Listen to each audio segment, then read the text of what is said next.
Привет! Today we continue to talk about Russian cases, and if you haven't watched previous episodes about genitive and nominative case, first of all, just watch it and after that come back. Today I'll explain the accusative case.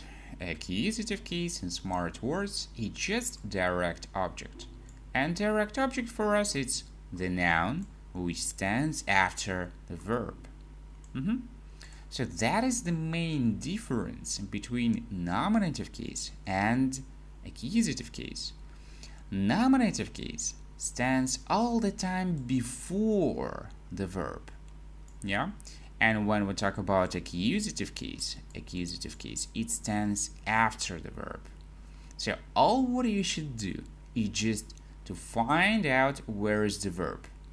And after that, you should remember. So before the verb, nominative case.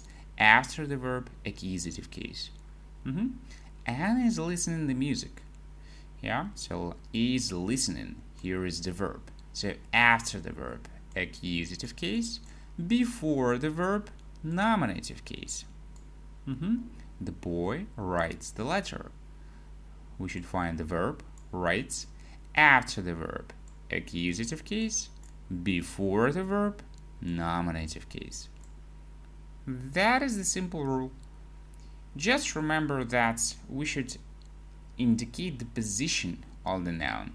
And if it's after the verb, it's accusative case. If it's before the verb, it's nominative case. Follow me for the next videos about Russian cases and you will completely understand how to use Russian grammar. Пока-пока.